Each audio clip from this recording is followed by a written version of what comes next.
Before we start the episode, if the content of the show is something that has been resonating with you, please like, subscribe, and share this with someone who you feel may need to hear it. This helps the show grow and helps us keep bringing this content out into the world. My guest today is Angela Anderson. She is the founder of she's an intuitive empowerment coach and founder of the Art of Success for Women, which is, you know what, Angela, I think I'll have you talk about that. But first, I want to say, Angela, thank you for being here. Yeah, thanks for having me. It's absolutely my honor. Yes. And I'll let you generalize that. In general, what are you doing for people in the art of success for women? What do they come Yeah, to you for, and how do you help them? yeah, and I'll just say that name of the business came about 15 years ago, and I've kind of kept it as an umbrella, even though my work has continued to evolve. So I do primarily work with women. I'm currently running a class where there are some men in there as well, but I help people Mhm. really connect to their own intuition. A lot of times people are aware that they have intuition, and they can't always either access it when they want to or they don't trust it. And so a lot of the work that we're doing is what I consider to be alignment. And if we get to a point later where we talk about the session that I did for you, I can kind of give an example of what that looks like. And so we're helping people. I say we because I'm talking about kind of the greater collective who is involved in helping people on this path. So we're helping people with their own intuition, and we're helping people what I call accelerate your spiritual path. And so it might look a little different for each person, but generally speaking, there are some things that we can do for people who know that that's something that they want, for people who really are considering themselves seekers, not speakers, seekers. Like, there are things that they can be doing to help kind of alleviate some of that angst or some of those questions that are coming up for themselves so that they can then align with the path that they're on. So intuitive development is one big piece of it, aligning with their own higher selves, accelerating their spiritual paths. And then we'll probably talk a little bit later about my own cancer journey a couple of years ago. And right before that, I was introduced, or a couple of years before that, I was introduced to entheogens.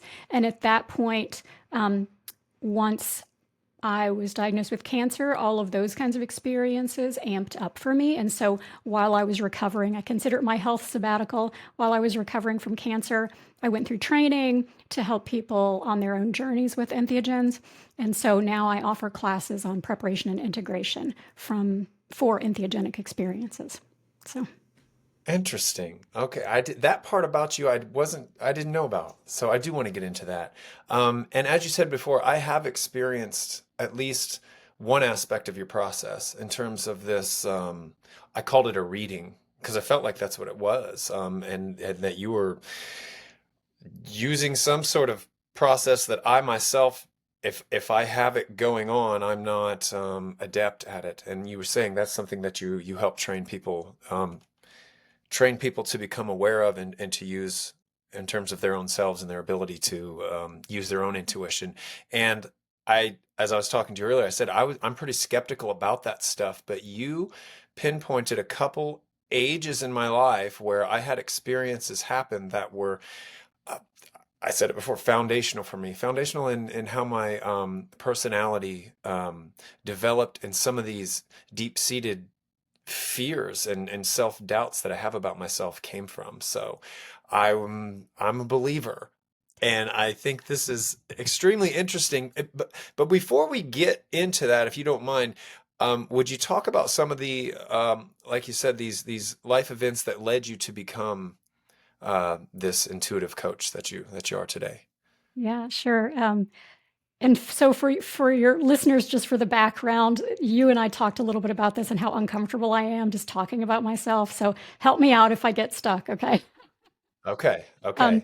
I think like a lot of people everybody has intuitive capacity. Some people develop it sort of more readily than others, and a lot of times I feel like trauma plays into that. Even in experiences like of childhood trauma where kids are trained or train themselves to become hypervigilant, right? Like, that is a requirement in order to um, survive in lots of situations. And it is also a benefit when you look back on it and you can see kind of how did this intuitive path develop. And so I was I experienced a lot of trauma. I won't go into all of the details, but there was a lot of homelessness, a lot of poverty. My dad was an alcoholic, used a lot of drugs. We moved around all of the time. I was kicked out of the house when I was 12. I started working really young. I had lots of jobs. And I was also, from the time I was 5 until the time I was 19, I experienced multiple different sexual abuse experiences over over that entire period of my life. Now, not by the hands of my father, but by some other people in my family and some other people outside of the family as well. And so that's when I was talking about how, trauma plays into these things these people call them gifts. I don't call them gifts because I feel like everybody has them. Like it's just an innate capacity that everybody has that we're not trained how to use. And then later in my let's see, I guess I was 28 at that point. I was pregnant with my first daughter, and I went into preterm labor at 23 weeks, and I spent 3 months on bed rest.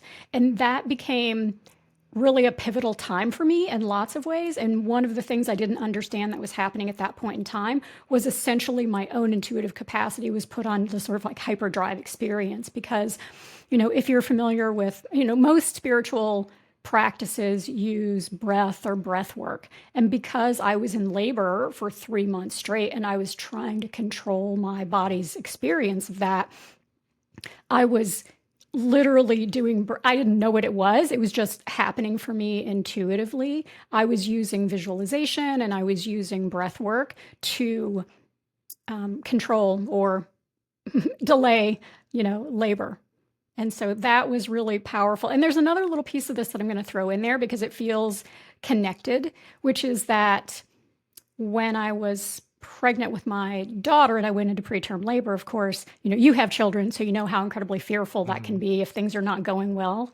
And Yeah. so I was talking to my unborn child at that point in time. And hopefully it won't make me too teary, but I said to my child, stay close to my heart.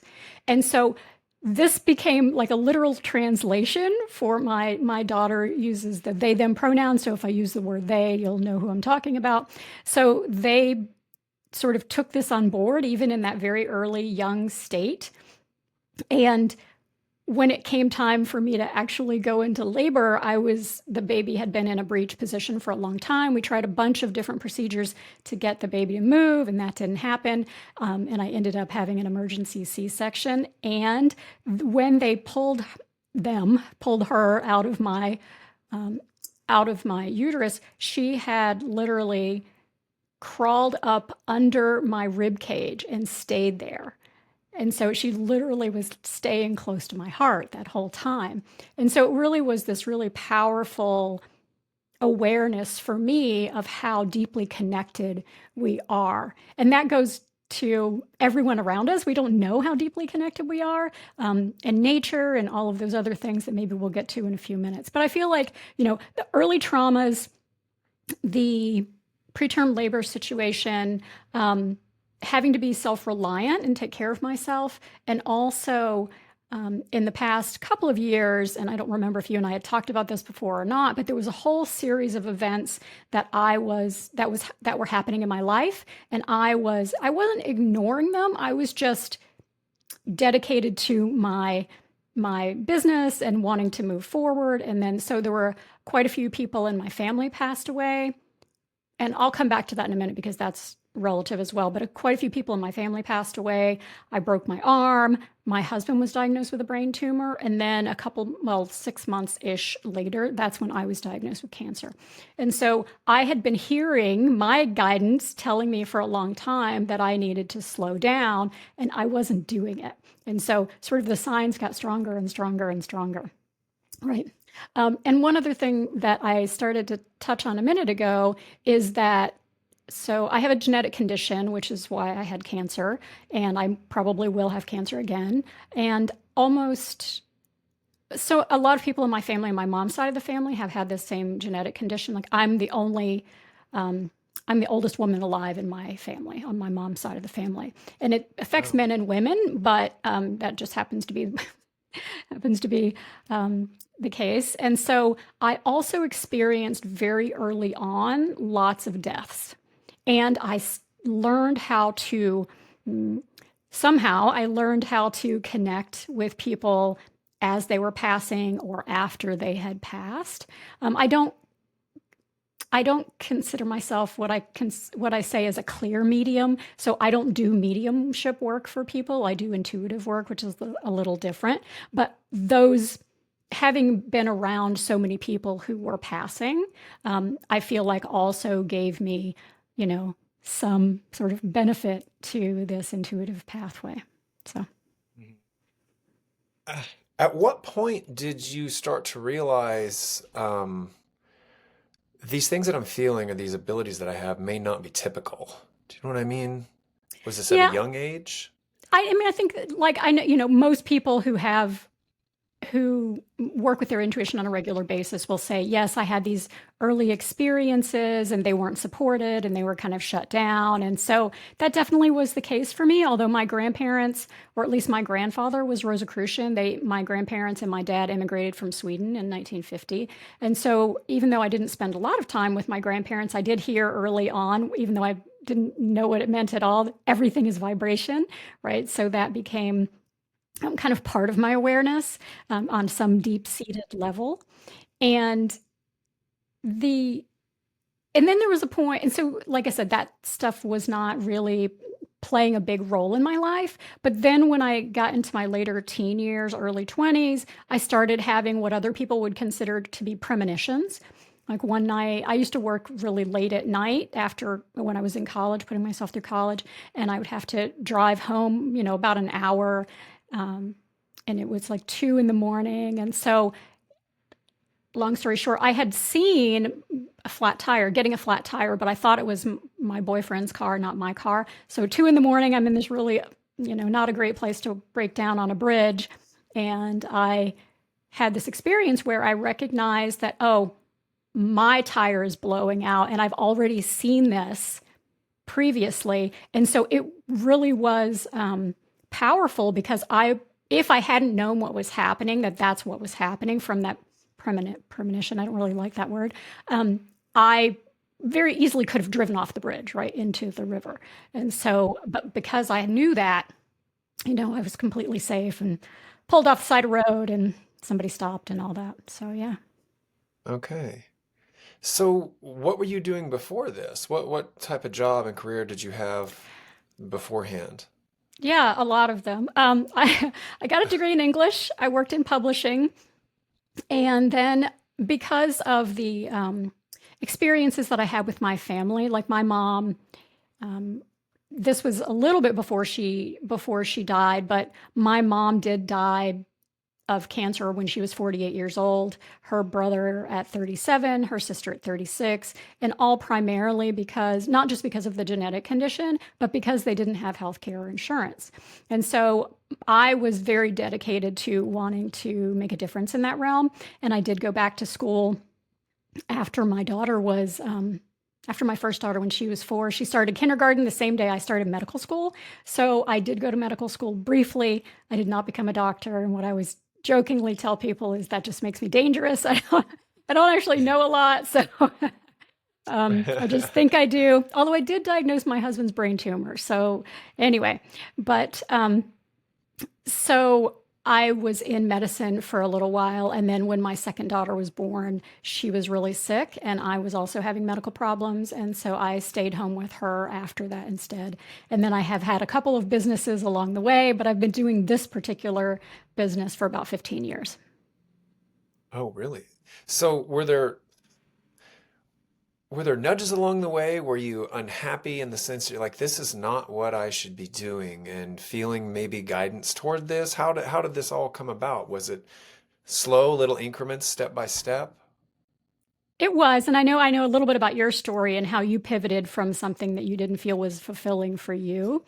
And so Hmm. definitely, I mean, I put a lot of pressure on myself to kind of perform and do well. And because of my own trauma around poverty, I wanted to succeed and I wanted, like my husband has a PhD and there's a part of me that, is still like, oh, I don't have extra letters after my name, right? He has all these letters after his name.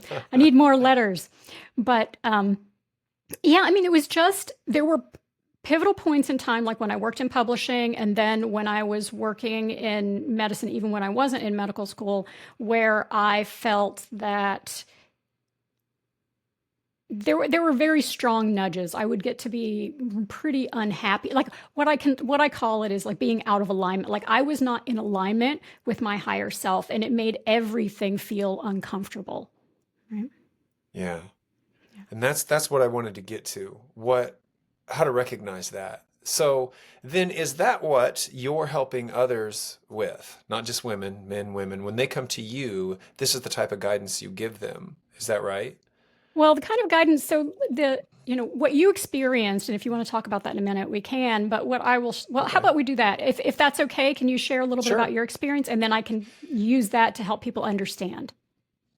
Well, what sticks out to me are the little snippets of my life that I recall. But what we went through a sort of a little breathing together to kind of get, I guess, in sync, tuned in. And I don't remember how you guided me through it. But one of the things that you pointed out was you said, I don't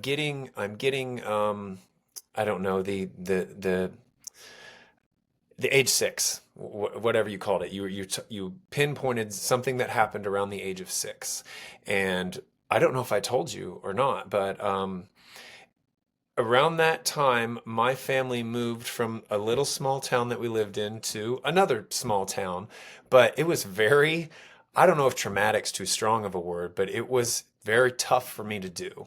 I was a very shy kid, a sensitive kid, an anxious kid, and I don't know why that is, but it really amplified all those things to go somewhere new and to be in a place that was unfamiliar to me. But I always had this fear when I was there, I don't know where it came from, that when I was coming home to this new kind of scary, weird house out in the middle of nowhere, that my parents wouldn't be there. That I was going to go home and nobody would be there. And day after day, I'd be riding the bus home, and it was a long bus ride through the countryside. And I was just dreading that they wouldn't be there. And one day they weren't there. My mom was getting home late from work. My dad, he didn't have much of a schedule. He was all over the place. So I didn't really expect him to be home, but mom wasn't there. And for whatever, and I'm in second grade, the bus driver lets me off. We're miles from anywhere. So I get out and no one's there, and I'm pounding on the door and screaming and crying because it's finally happened. This thing I was terrified of happened. Well, then, 5 minutes later, she comes down the road and mom comes home. Um, and so that happened, but I don't, also while we were there, and this is going to get really personal, but while we were there, my dad was arrested. I won't get into why. Nonviolent crime, things like that. Um, where today he wouldn't be arrested today, basically. But my mom told me about how I behaved when that happened and how I wouldn't eat. She said you couldn't go to the bathroom, you were constipated, and you wouldn't speak much. And I don't remember any of it. They had come and arrested him at gunpoint in our house. I don't have any memory of it. It's the first time I realized I'm like, oh, I guess, yeah, you can black things out. It was so scary to me that I just blacked it out. And I still don't remember it, even though I know it happened. But that all, you mentioned the age of six. Yeah, that was a big one for me. It's so profound that I'd blacked it out. And then you brought up another age of 16, and that was where I was in my first really serious relationship, and I always had this idea that it was always going to fail, like the other shoe was going to drop. And yes, I have what I want, and he's my dream girl, so to speak, but I knew it was always going to end, and it just wasn't going to work out. And that kind of made me realize I've always had this underlying idea that I don't deserve too much. There's only a certain amount of good that I can have. And I grew up thinking I was poor anyway. We grew up in government housing and some other places that were not even as nice as government housing. So I got it in my head, probably from other kids maybe making fun of the family car, our house. I got it in my head that we were poor. And so I thought, well, that's who I am. I'm poor. I only have so much. I don't have what other people have, and I can't have it. So when I was in this relationship, it was like, well, that's probably too much. This is out of my league. I don't deserve that much. And the other shoe is going to drop. And that did right around that time, 16, 17, where I had that sort of culminate to where it came true. Both of those instances, it was like I had an underlying fear that came true. So I don't know if it was me manifesting those things. Why did I have the anxiety in the first place? And then I saw it actually happen, or what? You know what I mean? But I thought those were absolutely profound moments in my life that I think kind of shaped who I am and gave me a shadow to face, gave me something to work through at least. And thinking about that, it was helpful to think about as like, yeah, those are the types of things that have reinforced this idea that I've had throughout my life that I don't deserve to be here as much as others. I don't mean, well, yeah, that's really it. In general, I don't deserve to be here as much as others. I should not speak up and speak my truth. I don't, I'm not going to be the cool one. When I was younger, it was like I'm not part of the in crowd. I'm not this or that. Or even at athletic events where I was a successful athlete, if I made it to these track meets, it was track where there were premier meets that you had to qualify for and be invited to. It was a fluke that I got there. Somehow it was some fluke that I had made it in. And I've always struggled with that. And I've been able to let it go quite a bit. I mean, or else I wouldn't have started a podcast and thought I could get out here and speak my mind and do things like this. But yeah, there's my rambling explanation of my experience with how you guided me through that. If that helps, I hope that Yeah. meant something. Thank you. Yeah. And thanks for being vulnerable and sharing all of that. I'm sure that people Yeah, really want to know. So thank you. and Yeah. that's I mean, that's me. yeah. So, yeah. So thanks for highlighting that and helping people understand the process. And so this is something that has kind of evolved over time. Like my readings used to be a little bit more, I don't want to say tangible or practical people. I won't go in. I have some really phenomenal, fun stories of things that I told people that did come to fruition, or helping people find their. I've lost pets like a month after they were missing, and all kinds of things like that. However, the deeper work has always been about. Even when I was doing business coaching, I was always doing intuitive readings. And so what's happening and what you're highlighting is that everybody on the planet, we all have these beliefs about ourselves, and most of the time they're from some kind of core wounding experience like the ones that you just talked about. And we a lot of times don't even remember that these things happened. We don't understand that they're informing every aspect of our lives. And so when people come to me and they're asking me a question about something, right, whatever it is we're doing the reading about, then most of the time I can highlight for them, just like what I did for you. Okay, there's something specific that happened to you at this particular age. And once we start talking about what Angela, that are you is, there? then we, the greater we, can guide them into understanding how that experience is informing what they're doing right now, and how that's holding them back from, whether it's from being seen, whether it's from making more money, whether it's from having really healthy relationships. So, all of those things. Everybody has these core wounds, and from those core wounds come these internal beliefs that we have, because most of them happen to us when we're young and we don't know how to process emotions. And so they become part of our bodies, they become part of our energetic systems. And you may have heard about energetic blocks and those sorts of things, and how emotions are tied to those. And so when I'm doing a reading for somebody, I can actually feel what's happening in their body. Like if they're having a pain in some particular location, I can tell them about that, and I can help them understand what the origin of that pain often is. And I can also help them understand. So, for instance, let's say I was doing a call with you and we started talking about your 6-year-old, or you asked a question, and I might be able to identify, like, okay, I'm feeling a lot of tension in my gut, like in my solar plexus, in that particular chakra. Let's go into that and see what that is for you, right? Let's see what's living there. And so I can use my body as a bit of an instrument to understand what's going on with someone else's body.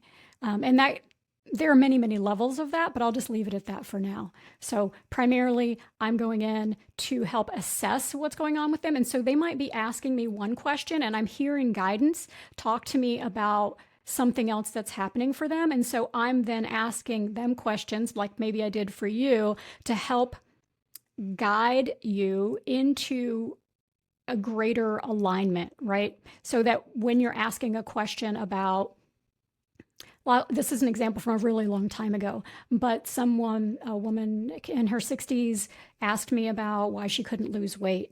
And we ended up uncovering that her family she had been keeping a family secret for a really long time.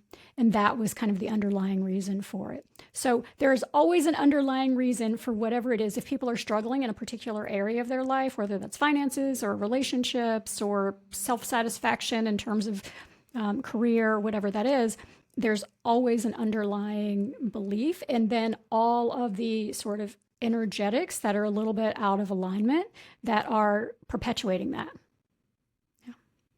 Okay. So with the lady having trouble losing weight, then and she's keeping a secret, she's holding on to something. Does it kind of work like that? Your body will hold on to something as you emotionally hold on to something as well, and it kind of manifests in that way. Is that how it happens a lot, or? I mean, sometimes it can happen that way. I mean, that's kind of a clear example of it happening that way, but it's not always that cut and dried, right? Otherwise, people would kind of figure it out Hmm. on their own. There are certainly, like if you're Yeah. familiar with Louise Hay, do you know who Louise Hay is? I've been hearing more. She's been Okay. coming up in my life. But Okay. no, I wouldn't go and explaining her to somebody. So Sure. who is Well, she? she passed away a number of years ago, and she started Hay House Publishing. And if I could show you right now, my bookshelf over here, um, I have one of her early books. There are multiple versions of this, but I have one of the early ones from 30 or 40 years ago. And Yeah. what she did was, through her work with people, she uncovered specific beliefs that people held that were associated with particular illnesses in the body.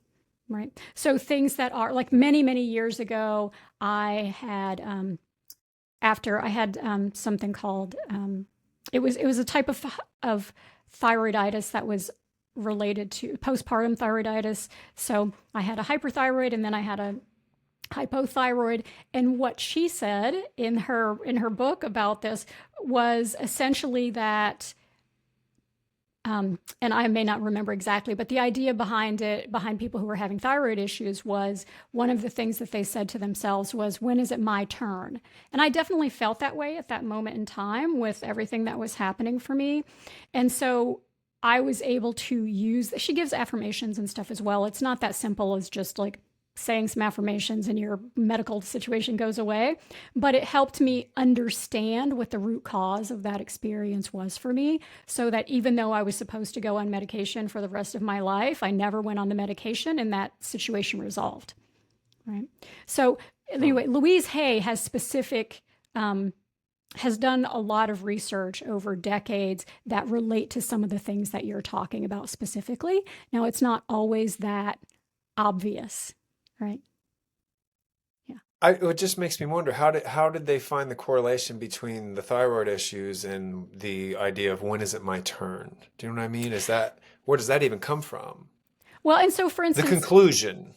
right. And so if you want to dig into Louise Hay, or anybody who's listening, I highly recommend that. Mhm. She also, and Hay House Publishing has published some of the biggest spiritual books on the planet. So I'm sure Yeah. you've That experienced some I of, have heard of Hay House Publishing. yeah, Wayne Dyer mentioned being yeah, he was published through Hay House, so yeah, that I didn't know it was named after her. So okay. yeah, yeah, she started it. And so coming back to your question, I think and I don't know specifically her process. I don't remember it exactly, but there's somebody, but Carolyn Meese also did this as a medical intuitive, and she worked with a doctor, and I don't want to get his name wrong, so I won't say it. But she also, together, they uncovered a lot of these kinds of things, people who would have particular illnesses or something happening in their bodies.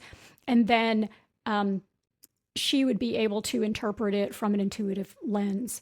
And then they put all of those things together. And one of the things that I learned over, 15 years of doing readings, and at first I thought it was just kind of a fluke, right? Before I actually started my business, I was traveling a lot with a friend of mine, and we would go out and just meet people. Like, let's say we were going out, we were in New Orleans and we were going out to the bar, and I would meet with somebody and just do a reading for them. And I kept hearing some of these same statements over and over and over again after. Now, at this point, I've done thousands of readings. And so it was so surprising to me that it didn't matter the walk of life that someone was from, or their background, or their experience, or their socioeconomic status, that people were having these same thoughts of, I'm not enough, I'm unlovable, I'm unworthy. And that was really eye-opening for me. And that's when I started kind of putting some of these pieces together. Okay. So where then, because one of the things that you had emailed to me were ideas about us as a collective, these challenging experiences that are going on with the world, especially today. And you have all these people with the same type of issues. Yeah, the idea that I'm not enough, I'm sure everybody feels that way, but that can't, I shouldn't say can't because I don't know, but would you think that that's surely not the natural state of a human being to just feel like I'm not enough? Like, where do you think that may come from in the collective like that? It just seems to be programmed into us at this point. Yeah, and I don't know that if I have a good answer to that question, and I'm not in my reading mode right now. But I Hmm. will say that certainly, a lot of people when around this question would probably talk about separation and how, when we come to this plane or we come to this planet, we forget who we are and what our deeper connection is. And that a lot of our work here in this, Earth school, if you want to call it that, is to remember who we really are. And our natural state really is being an aspect of the divine. It's not being these humans who have all of these emotions that are the ones that you were just talking about, right? Or the ones that I was just talking about around not feeling lovable or feeling enough or feeling unworthy. And so in this moment, I don't have a good answer to that. I do think that it's there are multiple factors. I think there's the sort of this bigger factor of us coming here and being sort of forgetting our own divinity. And then there are cultural experiences where, for instance, at least in my understanding or my experience as a kid and as a parent, where we don't value these relationships that we have with children. Yeah. I struggle with that a lot as a parent. Like today was a busy day. I went to work. I worked all the way up until the minute that I needed to get on the podcast with you. And meanwhile, I got up so early, I was gone before the kids got home or before the kids left for school. I get home and I'm in this mode and they're getting home and doing all their things. My daughter just left for work and I've hardly said two or three words to them. And I find myself a lot of times questioning, should I even be doing anything extra other than going to work because I'm maybe not valuing that limited amount of time that I have with my kids. And so I guess my point is I feel that a lot, the not valuing the time that we have here. Is that something Yeah. that comes up quite a bit with you and people you're with? I think it's not necessarily not valuing the time or, and I mentioned, I think when you and I spoke or in an email that after I was diagnosed with cancer and I went through this experience, it became very clear to me that there are only two things that are important in life. And one of them is your health and the other one is your relationships.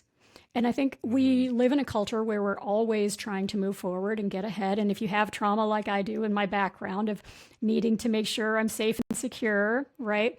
Then I'm spending time doing that versus fostering relationships. And I know, I mean, I have two children, two adult children, and we have had plenty of, they've had their struggles, I've had my struggles, we've had our struggles. And I feel like that, children can be some of our greatest teachers for sure.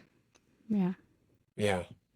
Yeah, mine definitely mirror a lot of things that I didn't necessarily like about myself that I have to allow them to express in themselves because I'm like, how can I tell them not to do that when I know that's just an aspect of me?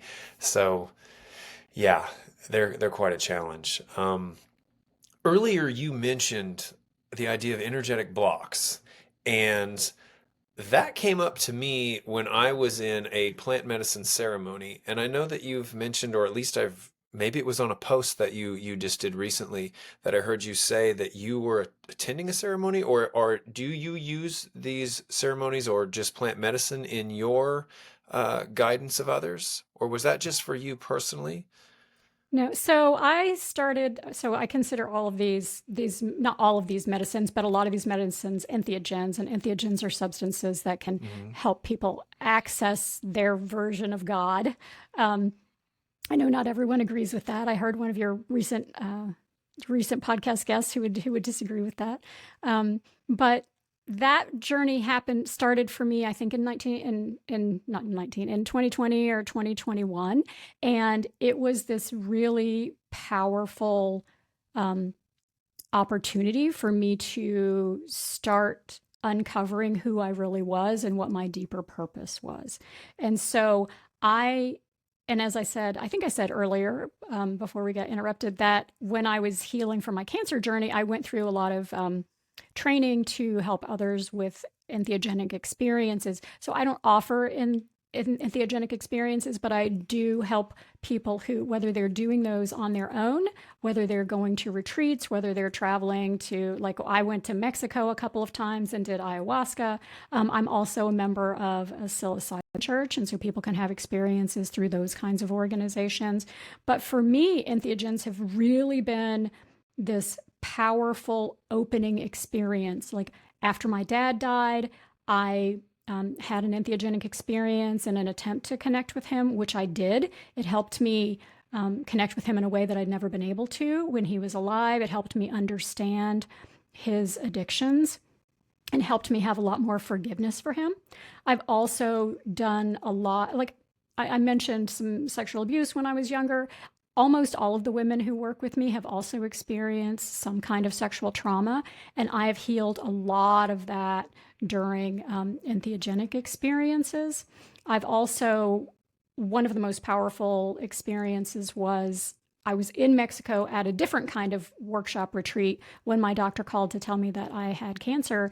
And a couple of days later, I was going to be um, sitting with a friend of mine whose son had just committed suicide, and we did an entheogenic experience. She did a large one. I did a tiny, tiny, tiny, tiny, tiny one, like a nano one.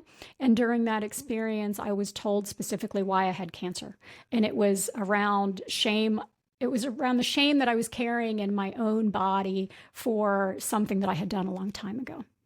And so I mean, entheogens are really powerful opportunities to what I consider to be a deep healing in ways that we often can't get healing. And I have a therapist, and so we're doing a lot of that kind of work too. But this is completely at another level, and I'm happy to answer questions if you have questions about that. Yeah, well, so when you're saying entheogens, do you mostly mean psilocybin? We're talking about Well, or I mushrooms mean, or yeah, it depends. The legality is different in different parts of the country and different parts of the world, Mhm. and so I always caution people around that. I'm very cautious around all of those kinds of things, and so I'm, your typical Type A first child, those kinds of, all those kinds of things, rule follower. Um, but like my first experiences, like I said, were with ayahuasca. There was Mhm. bufo and psilocybin as well, and then some other things in there over the years as well. And all of them have their place. They all offer something, something a little bit different. Is it something you can put into words? I ask that because I would love to hear about them, but I know that I have a hard time explaining. When I put it into words, it seems smaller. It seems trivial, like it's Yes. not coming across. Is there, so what was your first one? What was the first medicine that you had experience with?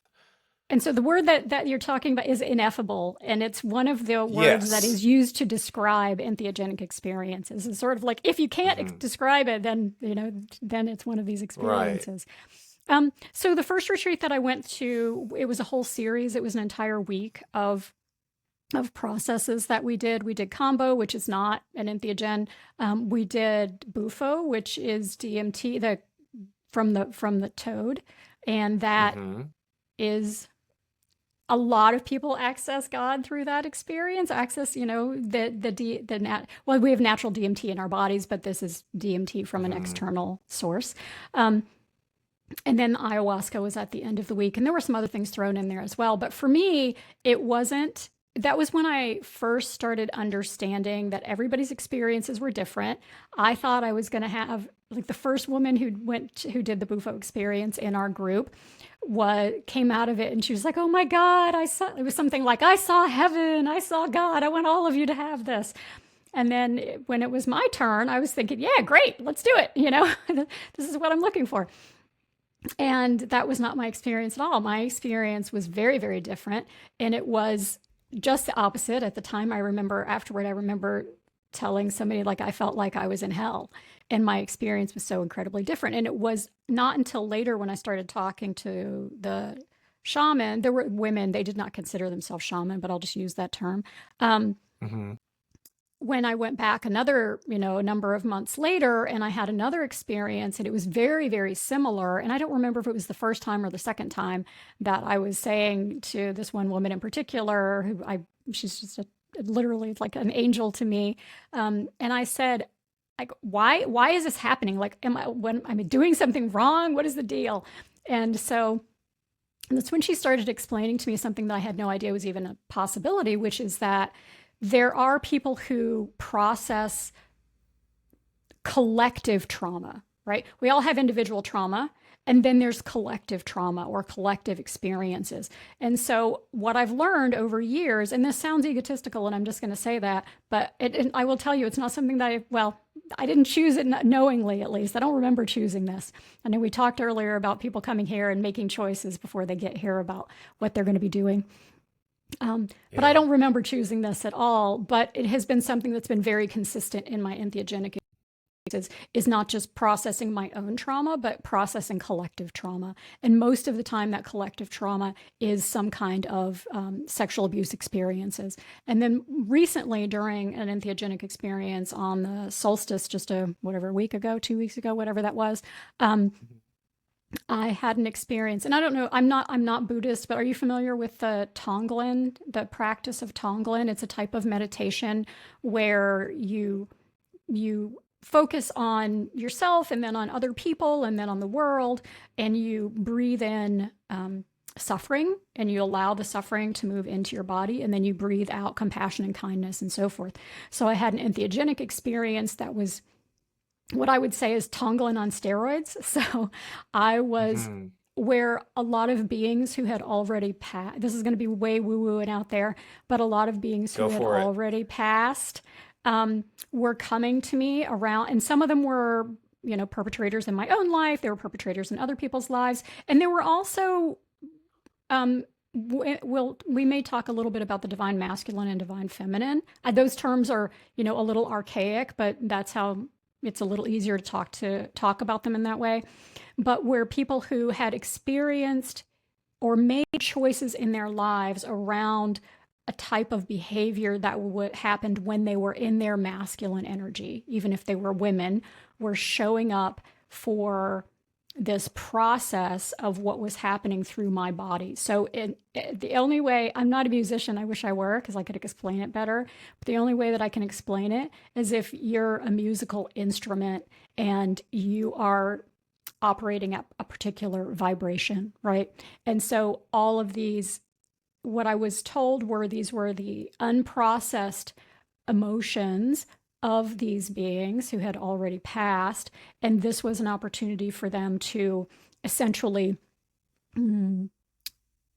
clear up, right? a lot of these experiences that they had had and a lot of the emotional um, traumas that were still both in my body and then in the energetic field, in the collective field.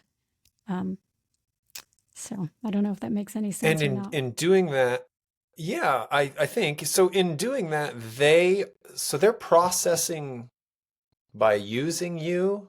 Yes. As you process it collectively, they're getting a healing as well. That part These, is unclear to me. I know that what I can feel is that and I'm sure I'm pointing in particular directions just in memory of how the process worked, but they would essentially kind of show up on the right side of me with this heaviness, of these energetic sort of toxic experiences or emotions or unhealed. It was their own unhealed wounds, right, that caused them to create these experiences in their lives and other people's lives. And so then they would sort of be processed through the vibration that I was running at that particular time. And then they would kind of move over to the other side of me and they would feel much, much lighter, right? Like the mhm. energy of that being was no longer as dense and chaotic as it was when they first showed up. And this happened just on this past solstice? Is that when Yeah. Yeah. this was going on? Okay. Yeah. So, do you, in your experience, do you see them, or The is it just beings, something you feel? Yes. I feel I so years ago, and you probably heard other people talk about this, I shut off my sight because it scared me. And so, Hmm. like, I will tell you that I have, there was someone I was in a relationship with for a while. He got killed in Iraq a number of years ago. And there's a whole crazy story that goes with that I'll skip for now. But I'll just say that I used to feel him come, and when my husband would get up in the morning to go to work, and I would watch the bed depress beside me, Oh. and I would feel, and I could feel his energy. So, like, I knew it was him, and I would have to tell him, like, don't scare me, stop doing that. But I turned off my sight because it just scared me. And so it's easier for me if I just feel that, I feel it, I know it's Hmm. there. So I don't actually see them. I mean, in the entheogenic realm, then your sights are all of your senses are so incredibly heightened that you can. I did have energetic senses of seeing them, but it wasn't, like you and me standing in front of each other. Hmm. Yeah. I just always wonder because I've had some experiences that were profoundly visionary, but I didn't know what to make of them. I wouldn't even know how to describe them. It was like watching light move. It could have been an artery or a vein if I was looking inside a body, but there was just light traveling through it. I don't know that it was a vein. I was like these tentacles kind of opening up. It could have been, say, the branches of a fern or the limbs of an octopus. It was that type of visual. But beyond it, there was light. And it was like I was just scratching the belly of the beast. Like if I were to be able to somehow allow myself to move through that tentacle area to the light, a whole something would have opened up. And there were these, I'll call them beings. I don't know how else to put it. It was like little, very vague busts of a human. But they seemed like they were small. And like in my visual field, they were peeking in from the side, like looking in. One would look in, like, oh, they're almost curious about what's he doing? Is he coming up here? Is he going to do anything, this or that? And it didn't really freak me out, but it was just bizarre. And I'm like, I don't really know what to make of this or anything. But there was no integration period. I was doing that on my own, and I didn't even know who to talk about or what. But have you had things like that happen where you're seeing other entities in these states of consciousness? So are you talking about, was your experience under with an entheogen? Psilocybin, yes. Okay, so yes, that's why I was curious. But if it's okay, there's something that just came up that I feel is important for other people, if I can talk about that for a Yeah, second, yeah.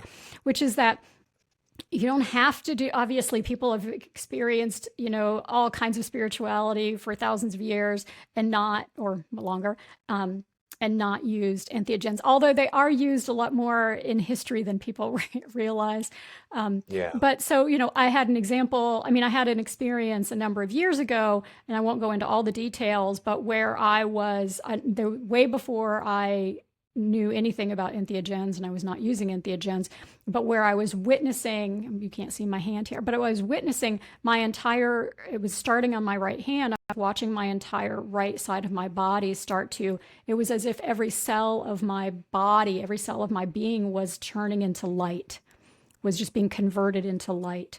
And so I'm sharing that as an example because you don't have to be using entheogens to have some of these deeper, more profound, spiritual experiences. Mhm. So, Yeah, and there's the other thing. It's like a person can become obsessed with this type of thing, as though the entheogen itself becomes the answer, almost like becomes the God. But I do feel like they're more of just, for me, uh, a reminder, like say an energetic reminder. It's like, here's a taste of that connection that you say you've been missing. Because I say this a lot to my wife. It's like, where I'm so busy over the years, I feel like I'm longing for this connection that I've lost that I kind of remember that I had in childhood, and I don't even know with what. I feel like it might be as simple as connection to the present moment, but it's like I think of memories of when I was really young at my grandparents' house.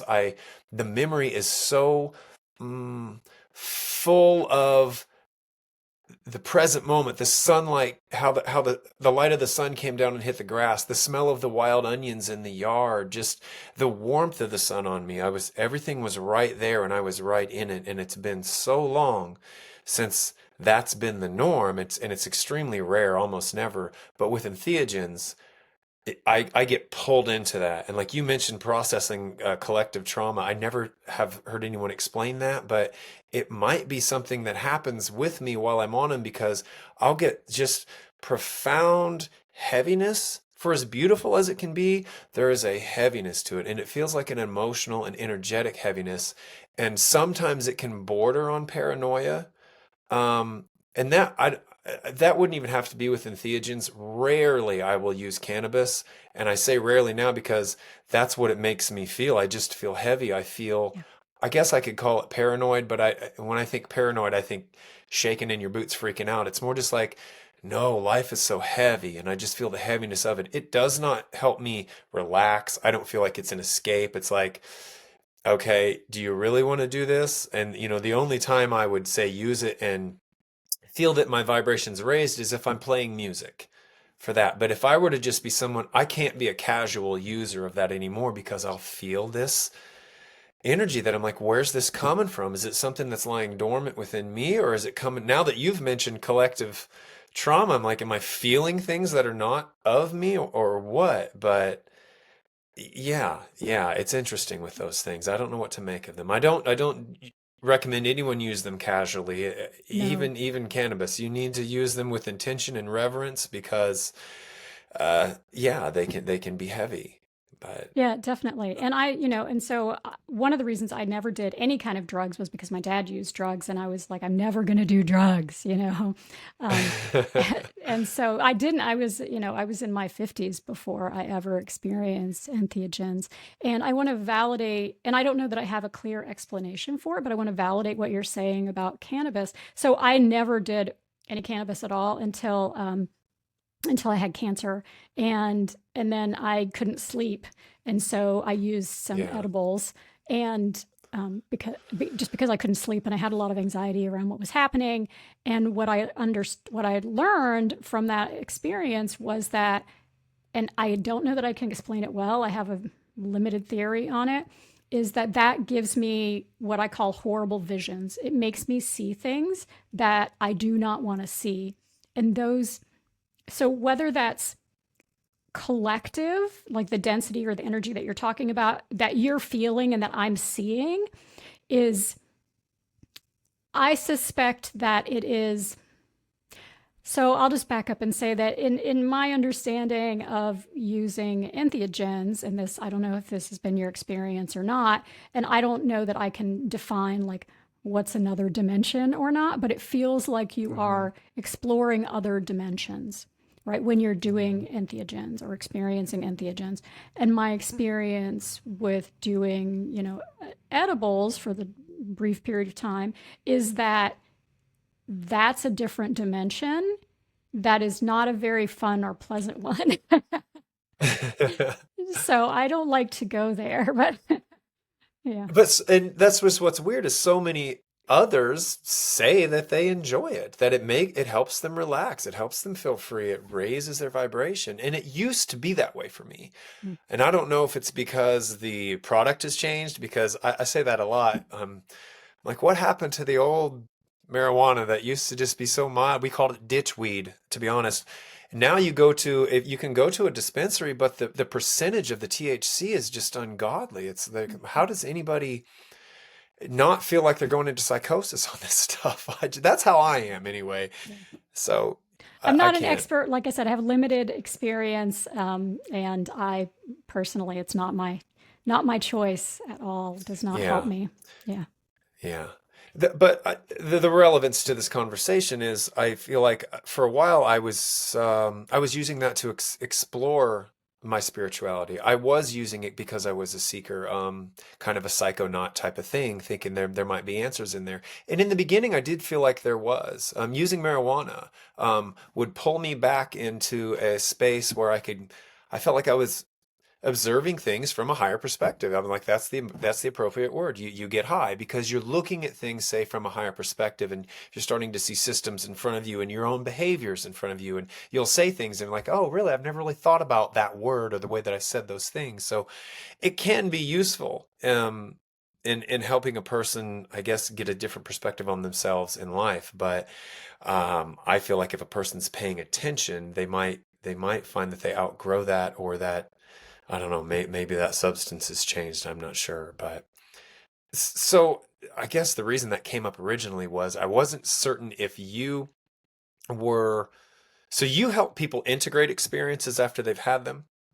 And prepare. So I have a 6-month class called Accelerate Your Spiritual Path, and it's all about preparing for and integrating from entheogens. And I started that class because my first experiences were going to Mexico and going to retreats. And then literally the day you come out of the morning you come out of the ayahuasca, there's like one circle where you talk about it, and then they put you on a bus and ship you out. And it's, I was just like, this is not okay, right? This does not feel good to me at all.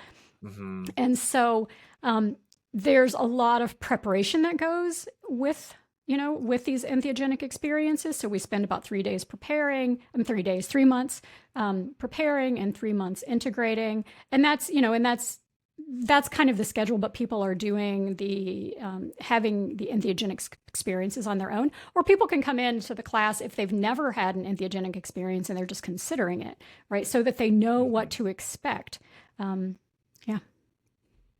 What are some of the more profound, let's call them success stories that you've heard of people going into ceremony, using the medicine, and I guess releasing energetic blocks, or maybe they say they've had healing. Sure. I mean, I'll try to think. I mean, I've had plenty of my own, but I'm trying to think if there's one that's helpful. But I will tell you that I had a client recently. Now, she's somebody who's been working with me for years, for other, like before the entheogens came into play. So she's been on the path for a long time, but she was going also, I don't remember if it was Mexico or Peru or somewhere she was going, and she was going to be doing multiple days of ayahuasca. And she had a lot of, she actually called me from wherever she was because she had a lot of fear around going into the process. And so once I got into the intuitive space and started reading, I could tell that there were certain younger aspects of herself. They weren't like 6 and 16, whatever years were, but I was able to identify which of those parts of her where the fear was living. And so then we were able to kind of work with what I do is not technically IFS, but there's a little bit of overlap. And so we were able to, set up a safe space for those parts of her to be. And she said she had one of the most profound, I don't remember exactly what happened in that experience for her, but I just remember Mhm. her reporting back to me after the fact that what we had done had released the fear that she had been holding before she went into the ceremony. And it allowed her a more transformative, beautiful ceremony instead of a fearful one. Yeah. Um, because like I said, I've had one experience with ayahuasca, and I said I had certain expectations, and it was nothing like the expectations. It definitely was um, a physical cleanse for sure. There was no visionary states or anything like that, but there were just I think what it did show me was how what maybe my higher self sounds like when it's talking to me. I don't know if I talked to you about that or not, but I don't I think had so. an experience of lying in the field because we were out in this is the place where this is Ellen's place. Did you go there just recently? Is that okay? So you might know the I've pasture. I do workshops for Ellen, so yeah. Okay, I was out in that pasture there in her space, and I was in the throes of the nausea. I had been vomiting, and I was very I don't like saying sick because it makes it sound like something's wrong, but I was sick, and I became aware after I had a thought that I haven't had a thought in a long time. My mind was blank, and that never happens. But the thought was that uh, I'm breathing like a dying animal, and I became very aware of my breath. And then the next thing that came in was that Jake, all you have to do is breathe. And here's where the ineffable part comes, because that sounds very trite, very, cliche, but it meant instantly, I understood it meant forever, through life. Anytime things are uncomfortable, anytime you're uncertain, anytime, say, just for whatever, just breathe through it. All you're required to do is breathe and be. And it all happened in an instant. So that's what I got multiple times through my experience. And I do think that that was valuable. And if anybody's listening and hears that and is curious, that's the type of thing that I had gone through. So would I say, did I get this big healing? I don't know that I went there for a healing. I went there mostly because I felt drawn to do it for years. I remember the first time I heard Terrence McKenna talk about it in 2004, and I did this just a few years ago. So for 20 years, I've been feeling called to do it. And um, uh, I don't really know what my point is in that. It's just that it does have um, it definitely an enlightening effect for anybody who feels called to do it. But again, you need to be certain that you're wanting to do something like that. Yeah, Um, definitely. I think one of the things that yeah. people miss out on also, and I didn't know this at the beginning either, is that you can it's important to learn how to work with the medicine, no matter what the medicine is. Instead of just getting on, the log over the flume ride or down over the waterfall and just going like, whatever happens, you can actually learn how to work with the medicine. And that's one of the most important pieces that I've experienced and learned. And it is something that, when I'm helping people before they have their own journeys, that we talk about. Because my first or my second ayahuasca, I think it was the second one, I was in this process of feeling, and there were specific reasons for it, and I don't need to go into all of them, but I was in this process of feeling like I was being electrocuted. Like I literally felt like my body was being electrocuted. And then over time, I was able to make requests like, okay, I can do this for, I don't remember how much, I can do this for, 5 minutes and then I need a break. And I can do this for 2 minutes and then I need a break, and whatever it was, right? And so, but I think some people just get on the ride, right? Like they're at an amusement park versus communicating your needs and what it is that you are not there to do, but what your evolutionary path is, right? And the Mhm. medicines all have consciousness, and they are facilitating this evolution. Um, yeah, I'll leave it at that. But Yeah, it is. You do start to see and feel and know that they absolutely have a consciousness, a spirit of their own.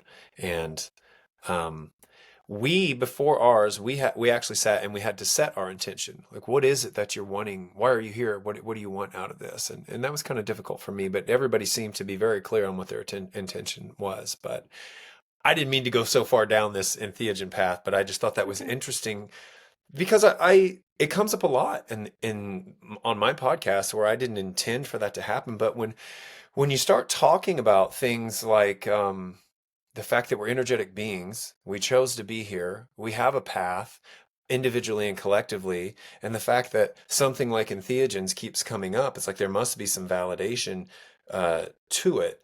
But are there any other things that I'm not asking you that are really relevant to what it is that you're doing? You know what I mean? That I may I'm not be going to even check thinking my about or hitting notes. Is that on. okay? Let me just Yeah, yeah, look at my notes for a absolutely. minute and just see if there's anything Sure. that I feel like was um, really there. I might come back to that. Let me just scroll down a minute and see if there's something else. Um, so there's something that's really kind of potentially a little controversial that I feel that is what is something that came up during that last solstice experience. And we touched on it a Hmm. little bit with talking about the collective. And one of the things that I was told and shown very clearly in that process was that, you know, a lot of, I won't go into politics, but there are a lot of horrible things happening, not just in our country, but in the world. And I was shown very clearly that a lot of those things that are happening, all of those things that are happening are what are considered requirements in order for us to get to a point where we can rebalance this imbalance that's been happening for a really long time. And so, to use the terminology, I'll explain the terminology a little bit, but I'm going to talk about the divine masculine and the divine feminine. You can also talk about yin yang. You can talk about the active and the receptive. But just if we imagine we're a battery, we have both poles of the battery, right? The positive and the negative. And that Hmm. says nothing about whether they're good or bad. It's just the positive and negative poles. And so, one of the things that I was shown is that, and part of it was through this. I told you earlier about the process of these beings showing up and me kind of um, processing their emotional experiences through my body. That's not a very good way of explaining it, but that's those are the words I have at the moment. But what I was shown is that this is something that so many people, so many souls are sort of signing up to do. They're like coming to the planet specifically in response to all of these traumas that are being, um, that people are experiencing so that they can help to restore this balance. And the way that this balance is being restored is sort of like through the process that I was talking about earlier when I was about Tonglen on steroids, right? Because it's only someone who has experienced a trauma, they're the person who can forgive. And that's the forgiveness that's needed. That's the healing that's needed. And so many people are undergoing all of these horrible experiences because they're the ones who are going to be able, through their love, to mm, help rebalance this state that we have been out of balance in for a long time. So the people who are going through the traumatic events are the ones, are they being prepared to be the ones who are going to hold space, this loving space They're choosing in the it. life? Okay, would it be something that they're going to do in the lifetime that they're experiencing the trauma, or this is, you're describing a step in their evolution as a soul to where they, because if we're going to incarnate and reincarnate, they'll be coming back later as an evolved soul to keep, do you know what I mean? Yeah, so it's a good question. I do feel like one of the things that I know just from encountering, people and talking to them, it's kind of blows my mind sometimes. Now I'll sound really old, but I talk to young people and I am floored at how much more evolved they are than I was at their age, right? And so I feel like people are coming in now, incarnating on this planet at a much higher sort of evolutionary state than most people of my generation, for instance. And so some of those people, they're already at that evolved state. And so they can come in and they can do some of this processing during this particular incarnation. But it's a good question, right? What you're bringing up is how, what is that entire process? I don't know. I can't. Are you familiar with Chris Bache and his book? I think it's called LSD in the Mind of the Universe. No, no, It's I'm going to write that down though. fascinating. Yeah, definitely. It's fascinating. And I hope I'm not misremembering this, but some of the things that he talks about um, are relevant in this way. And what he did was he was a college professor, and on the weekends for like 20 years, he was doing incredibly high doses of LSD and doing that. And it was physically, torturous for him. Um, but he was learning so much, and so much of what he learned is beyond our current understanding of who we are sort of as a species. And so I highly recommend the book. And I feel like the answer to your question is somewhere embedded in some of what he discovered. So, Okay, yeah, yeah. interesting. Well, then that makes me want to ask then all this, the state of the world that we're in now, which, with somehow the whole Charlie Kirk incident, it seems to have opened the floodgates to exposing so many other things. The I mean, we've always known there's been corruption in politics, but the level at which the perversions are happening with these, I'm going to call them elites. There are certain families, certain, say, bloodlines that have been in control, it seems like, for hundreds, maybe more, thousands of years. And the links to, say, pedophilia and child trafficking and such traumatic types of events and behavior, and the way that they're being described as um, energy harvesting, the idea around adrenochrome and traumatizing children and then consuming their blood. I mean, I know that sounds crazy, but that keeps coming up. And it came up the last time for me through someone like, say, Candace Owens, who's just investigating things like Charlie Kirk's death. And I think she was also looking at the whether or not the president of France's wife was a man or something, some absurd thing, but it led down this path towards pedophilia and these elites who seem to be pulling the strings in the world, and this whole, call it an industry of human trafficking, child trafficking, things like that.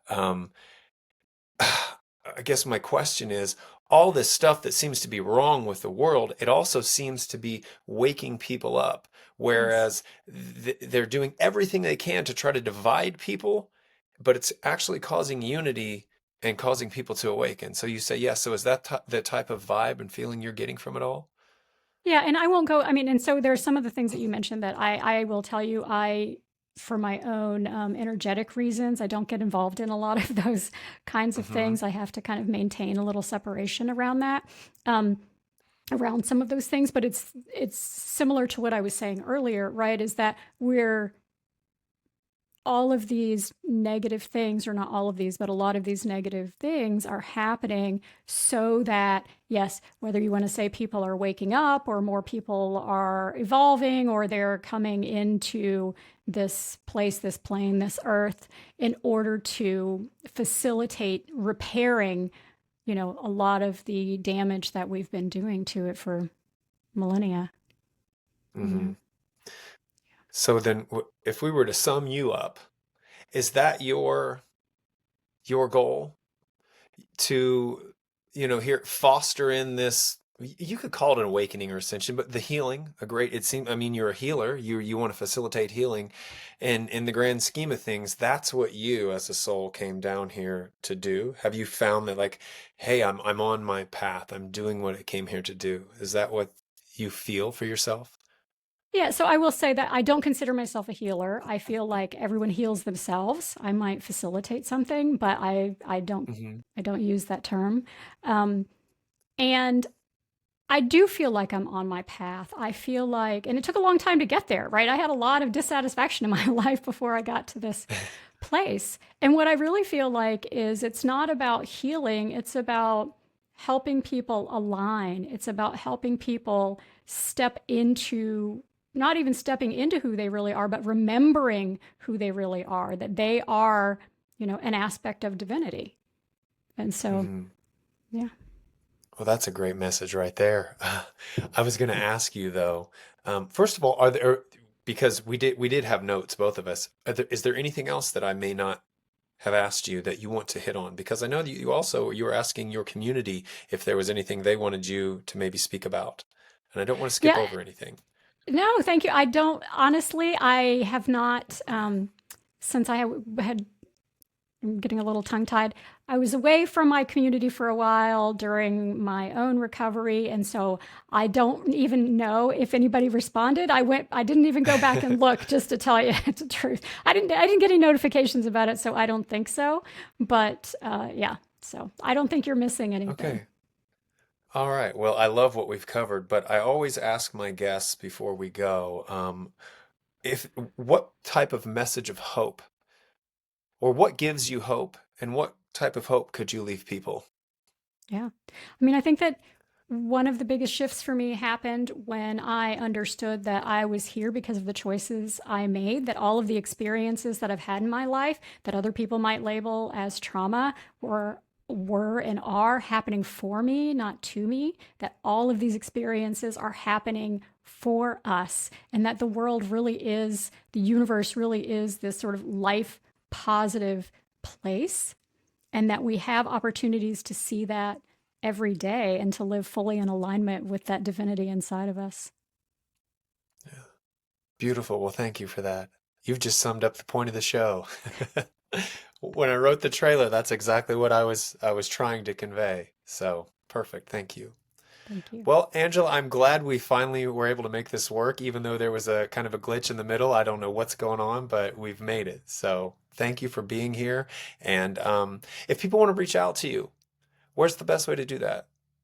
Yeah, I'm on Facebook and under Angela Anderson. There probably are a lot of them. You can also find me at my website, which is theartofsuccessforwomen.com.